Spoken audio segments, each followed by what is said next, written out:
Hi guys, welcome to week 9 of Leo's video diary. I am so excited about this video. We have a very special treat.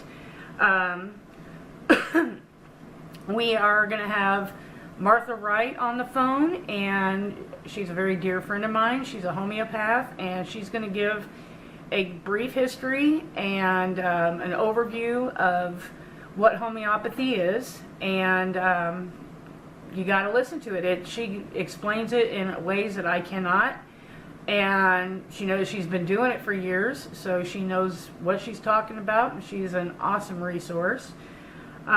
Just a quick update. We're waiting on Leo's newest remedies.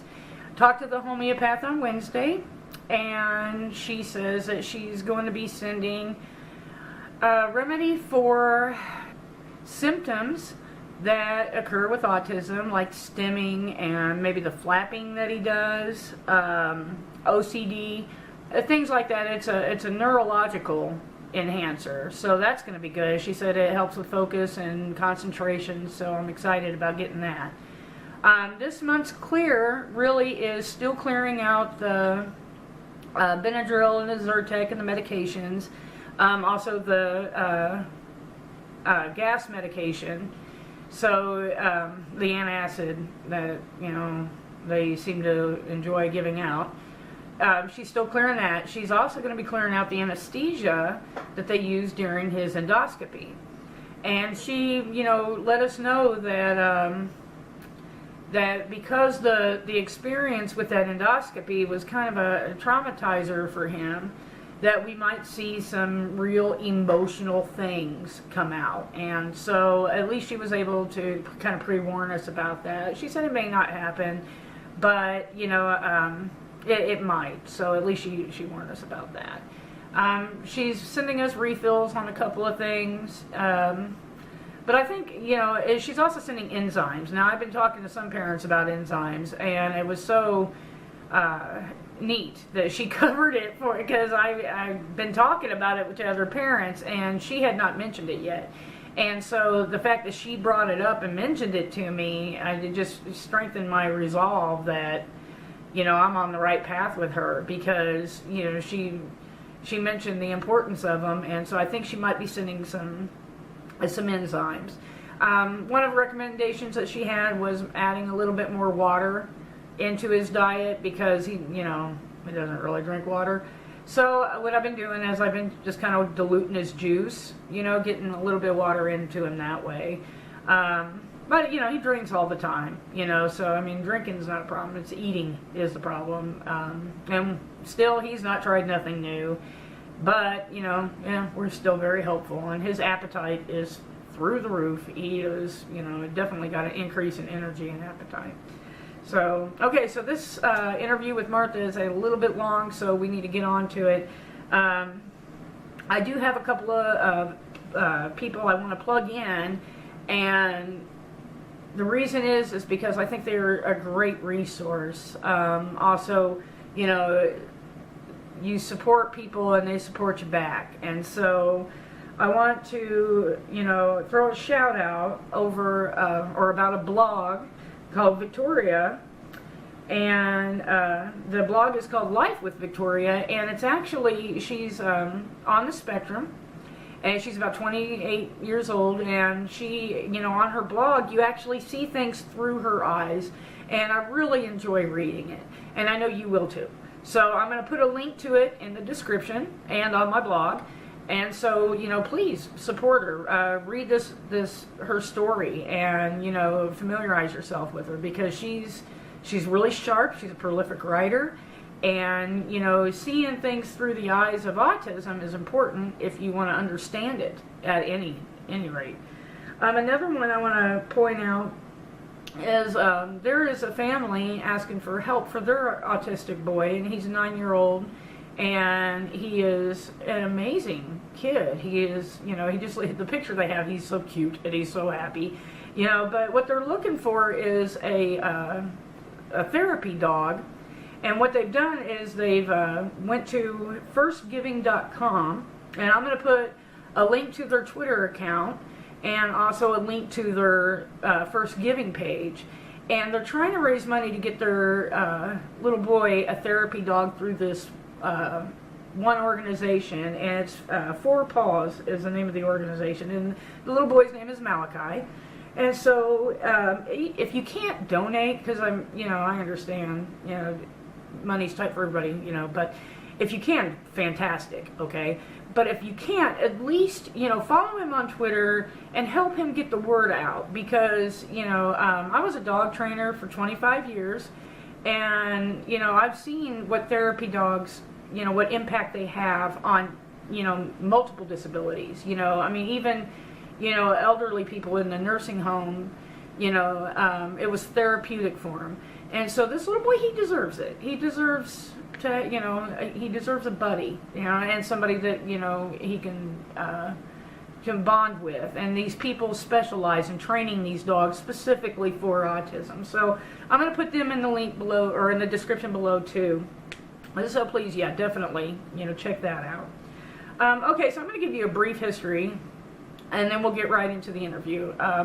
Me and Martha have been really dear friends for 3 or 4 years now. She and I hooked up on the internet, and she was a priceless support for me during a time when I was kind of spiritually lost. Without getting into too much detail, we both came from the same religious organization, and we both left the organization, and we found each other, and I really needed her. And I think that, honestly, I'm very, spiritual, and I truly believe that God led me to her, because she has been an amazing support for me, especially in that area.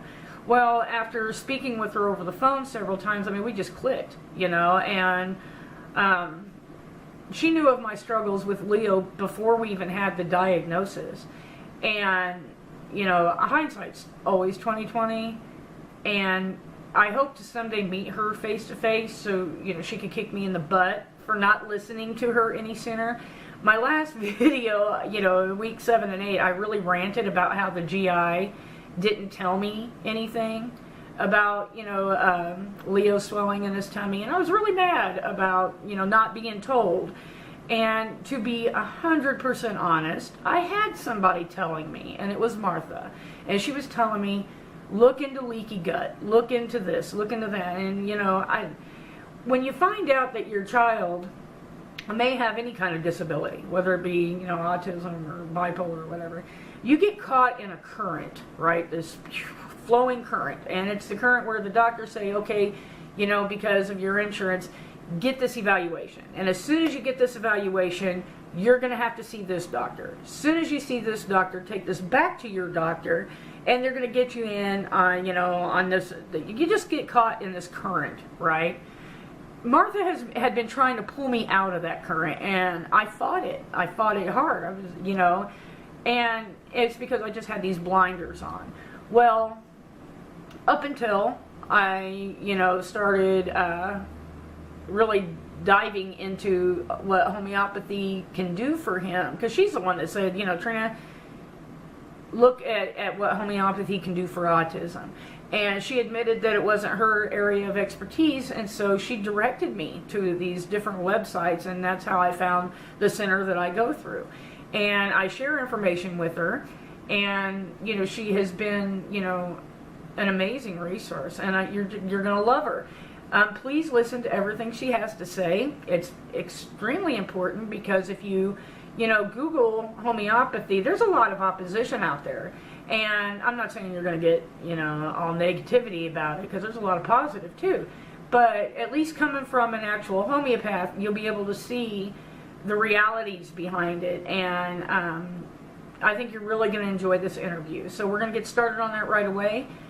Please ignore the life happening in the background of my house as we're doing this interview. It was really embarrassing, but yeah, we got through it. So I'm very happy with the way this turned out, and I will see you in a minute. Here she is. Okay, I'm talking with Martha Wright. She's a homeopath out of California, and she has got some amazing information about homeopathy, and hopefully that any questions that you have that refer to homeopathy, she'll be able to, at least cover. She has some information she wants to share, and so she's on the phone, and here she is. Say hi, Martha. Well, hello, and Trina, thank you for this opportunity. I've known you for some time, and I really was happy when you finally got a hold of a homeopath that was near you and went ahead and got an evaluation by them and have your son on this program. Yeah, I'm sorry it took me so long. We were talking before about how to present or what to present to people, and I'm finding all the time that people really don't know much about homeopathy at all. And I happen to say this, but the first thing people generally think is that homeopathy is home medicine. And this is not the correct understanding. I'd like to really get that straight. And it's not herbalism, though it does use herbs. It's not anything to do with home medicine that has been handed down as such. But what I would like to say that is based on basically is like cures like. That is the origin of the word homeopathy. And it refers, of course, to substances that will cure a condition or a pattern in people that corresponds to the remedy. Right. So let me go over this a little bit. Allopathy means against disease. Pathy meaning disease. And homeopathy means like, cures like, in reference to disease. So, what is the big difference here? There are three differences in the way homeopathy differs from allopathy. And allopathy, though you don't hear that word a lot, that's your general medication and way of practicing that is done by most medical doctors in this country. However, you should be aware that there are homeopathic medical doctors in this country, so they're not as common. I'd like to stop here and bring something out, is that in England, 40% of people use homeopathic doctors, including the royal family. In fact, Prince Charles is very outspoken in support of homeopathy. Yeah, I heard that. In Germany, 39%. In France, 20%. And in Holland, 45%. Now, in India, it's very well accepted, and medical doctors there must have also 3 years of homeopathic training. In Germany, I understand that they do extensive homeopathic training with their medical doctors as well. So what is the problem? There has always been actually a struggle going on for hundreds of years.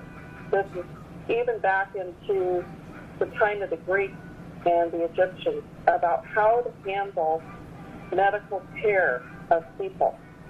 As you know, you can't imagine, unless you've been in a situation where you've got somebody's life in your hands, and you have to see perhaps many people in a day, or you end up with an epidemic or something. What is the best way to go about handling situations? And what is the basic concept, even before you would start, when you were learning, to understand what is going on in the human body and the relationship to medicine? Of course, in the beginning, they did not have synthetic medicines. Most of our allopathic medicines are produced by pharmacies that are really dealing just with synthetic medicine. The homeopathy though it wasn't called that till around the 1700s, the late 1700s and the 1800s, was started in the modern form by Samuel Hahnemann, who was a doctor in Europe. He was a real medical doctor who saw that he just did not like the way things were going in helping people. As you know, at that time they were doing things like bloodletting, and they used very strong solutions of chemicals or things like mercury baths in order to cure things. There was a tremendous epidemic of syphilis throughout this period of time, and many other sexually transmitted diseases. So they really had their hands full. These things were really awful, and of course they did have epidemics of different types. And Hahnemann saw this all. He was a very brilliant man. He wrote and spoke in many languages and was actually doing a lot of translating at one time. Well, at this time they were also finding many plants were being discovered around the world.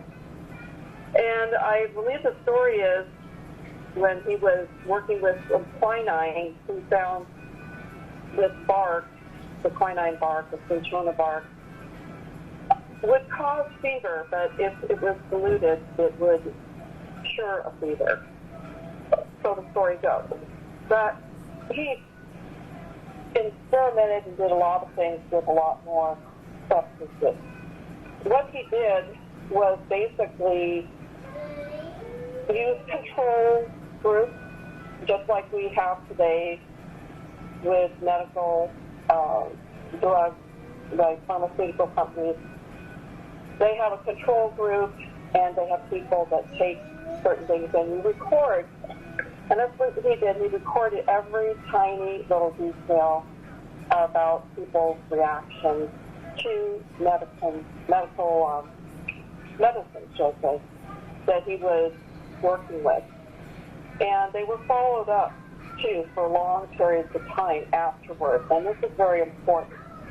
But the thing that's different about homeopathic preparations, the way he ended up doing it, he experimented for many years till he came to the forms that we're using today. And the one thing that people don't understand, even doctors that I've talked to, is not only are homeopathic remedies diluted tremendously, they're also pounded or succussed. We call it succussion. And the dilution is very precise. Like if you take 1 in 10 and you dilute it with, in other words, 10 of parts of water to 1 part of a tincture of the substance, then you pound it 100 times. And this is done over and over again, and every time is recorded because we want to be able to graduate potency. And this gives you your different potencies according to how things are diluted and how things are pounded so many times. And what you see generally in the stores is 3, 6, 12, or 15, or 30. You might see a 200. But these are pounded or succussed many, many times, thousands of times, even. So what determines how you dilute it? What determines how you dilute it? Well, they've done this they know this by having worked with the materials and the dilution and succussion. It's very precise. You know, it is like a pharmaceutical company. Everything has to be very sterile and very clean in these places, and they would use distilled water. So after they finish up with whatever potency they want, this is actually sprayed on these little sugar pellets, what we call their lactose pellets. Now they also have non-lactose pellets, you know, for people, but some people object to that. And also, homeopaths tend to use LM potencies, especially for chronic cases. And this is something that we need to get into, too, is understanding what is an acute and what is a chronic. But these dilutions, it is very important because there is criticism of homeopathy and people saying that it doesn't work and so forth, which in spite of hundreds of thousands to millions of cases that with case histories that show that they do. But let me explain something. There is much experimentation, of course, being done in our society in science. And what they are finding out is that water is an amazing substance. And with homeopathy, you are, of course, pounding hundreds or thousands of times. And evidently, this changes the very structure of things in the water. And what they are finding with this experimentation, it's not even actually being done by homeopaths or in order to support homeopathy. They're actually finding things out. And I have one example here of a company that I'd just like to be able to read even part of it here to you, because this is really, if anybody's listening that knows and has been through the ringer about these sort of things, they really need to stop and look at this. There was a company in California, American Technology Group, that was doing dilution and succussion of water, just like homeopaths do. And they found that flat, disc, stable crystals came about. They were only several microns across. And they named them IF crystals by physicist Shui Yin Lo. Ice electrical field is what it stands for. They are, however, different than regular ice crystals. The physicists were astonished when they found that the crystals appeared to carry information and that they remained stable even in temperatures over 100 degrees. So they did get the connection with homeopaths and the way that they founded substances. And so it was brought out to the public. But they said the homeopaths were definitely onto something, but our discovery of if crystals may help their medicines become even more powerful, and the if crystals will probably have significant industrial applications, energy transfer benefits, cleansing uses, and ecological protection. There seems to be something unique there in water that undergoes extreme dilution, and we now have the laboratory evidence and even the photographic evidence to verify it. Thus far, we have only systematically tested substances that have been diluted 1 to 10 to 30 times.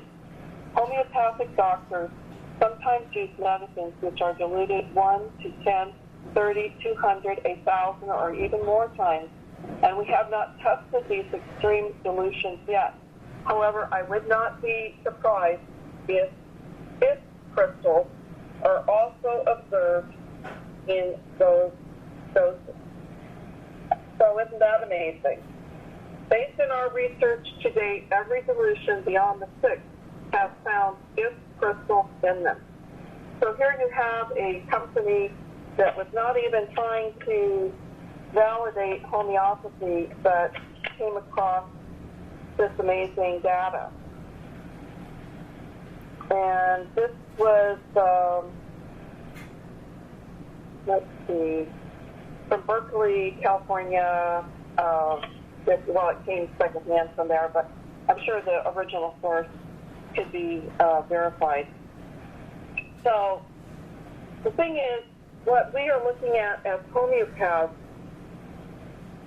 the medicines or herbs or whatever we use. Now, let me tell you, homeopathic medicines come from the plant kingdom, the animal kingdom, the mineral kingdom, and what we call imponderables.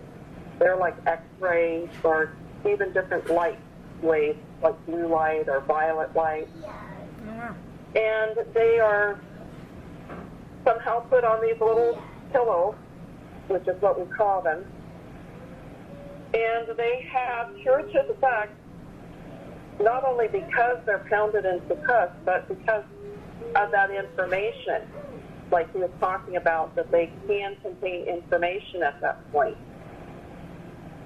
This is something very critical as to why homeopathy works. Homeopaths spend many years studying all these things, what we're talking about, like all the plant remedies, the animal remedies, and what is the picture we get on each remedy. For example, there are many poisons in the past where people really knew what they did, like arsenic or snake venenoms or different things. But homeopaths have studied by the method I was talking about, by control groups and people who were actually taking substances, to see exactly what they did, especially after they were put in the homeopathic proving. But also, we take into our knowledge base the original medicine as well, okay? Not just the homeopathic, because they will have those characteristics. But what you get when you finally succuss and pound is a mirror image of the original tincture or substance. And that is why homeopathy works, because it cancels out that pattern. And that's why we have to take such great care when taking a very good taste. We can't just throw something at people. We have to see what their actual pattern of their illness is. What kind of symptoms do they have? Yeah. And I'm talking head split, you know. We want to get the pattern of the whole person and then see what remedy is the same pattern. Then we know after the remedy is prepared by succussion and dilution that it's going to give a mirror image of that disease. And it's going to cure. Right. And there, you know, this whole question of potencies and how long somebody should take something and is another whole long discussion. But people, all this information that I have just spoken about can be validated and verified. There's even more information along these lines now. Not really just from homeopathic people, but from industry that can validate the peculiarities that are in water. Right. So that's something I really want to get across, first of all, to people, that homeopathy is a very unique thing. I feel myself that it is divine, that it is God-given way of curing, because that is why we have on this earth poisonous plants and creatures like snakes and insects and so forth with venom, because these things, if they are prepared homeopathically, will cure disease. You see. But not all homeopathic remedies are terrible poisons or something like that. But yes, homeopaths do use poison.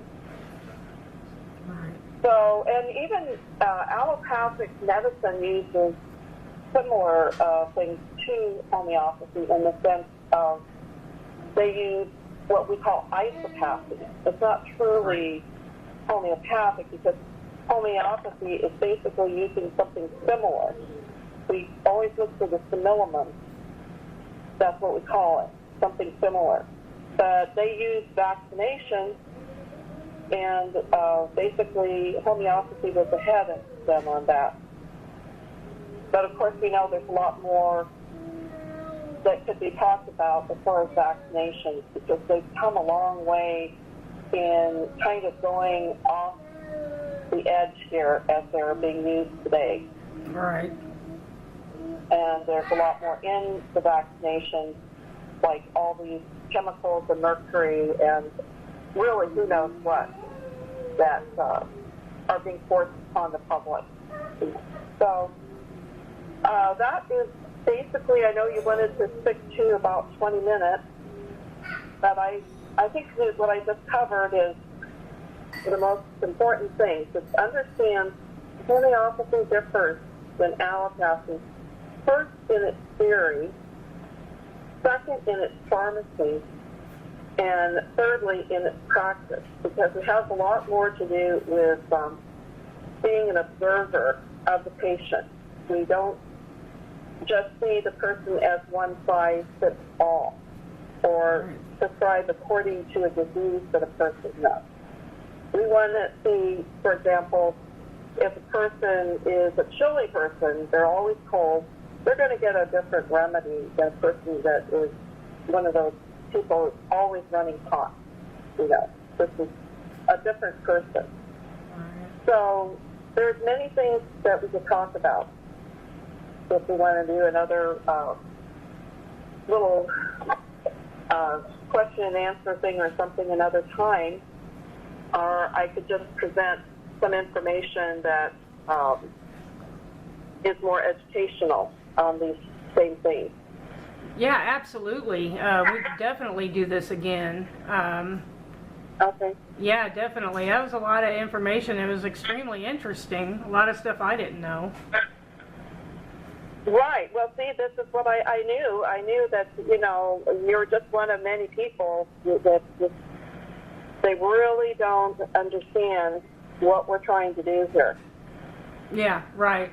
So everything that I talked about, we could find a book that's been written on just one point. So another thing too with allopathic drugs, you have a primary action and a secondary action, and that is when the body tries to reject it, which is what we call side effects. And with homeopathy, you only have the primary action. Right. These allopathic drugs are known by homeopaths, they call them growth drugs, in the sense that they are not prepared homeopathically. They're too strong, in other words, they're deadly. And the body will try to protect itself from a drug like that. It's just not the way that God intended them to be prepared. And it is so amazing when you think about it that Hahnemann actually discovered this. And it is like an amazing scientific finding that has just totally been, what can I say, just slandered, the last 200 years in certain circles. And on the other hand, you have these pharmaceutical drugs that are just wreaking havoc, and they actually end up creating more diseases. And they may temporarily suppress some symptoms, but eventually allopathic drugs will cause another disease. And this is admitted and seen time and time again. But it's very confusing to people. That's why I would like to, really clarify what I'm saying. All right. Well, I certainly appreciate your time. I think that this was awesome. This is a really great information that I think people are really going to benefit from. So, thank you so much, Martha, for doing this. This is priceless. I get a lot of pushback you know, from people. I get a lot of support, but I mean, there's a lot of pushback from anti-homeopathy people. You wouldn't believe it. Oh, I know. But yet what I say is, it is divine. It truly is divine. And I will stand up for that any day of the week. All right, so that was awesome, right? She is so full of information. I learned a great deal listening to that interview. In fact, I've listened to it a couple of times now. Everything she said you can check out, you know, look for yourself. Don't ever take any one person's word for it. Dig. You know, you are your kid's best doctor. You know, you are the parent, okay? And a doctor can say, oh, don't do this and do that and do this and do that, you know, but you are your parent's best doctor. You are, because you know your kid, okay? So, you know, look it up. All right, so one announcement that I have notes. I'm old, okay. So one announcement is Martha is going to come back. We're going to have her back at least once a month. You know, she has a lot to say. She is such an awesome resource, and I am so looking forward to her being an addition to our video diary. She's priceless. So that's pretty much it for this week. Sorry it was so long. I know it was long. I try to keep these short, but, you know, hey, the information, you know, got to get it out there. You need to know there's options. So, all right, well, be sure to check out our blog. I always have extra information that complement the videos.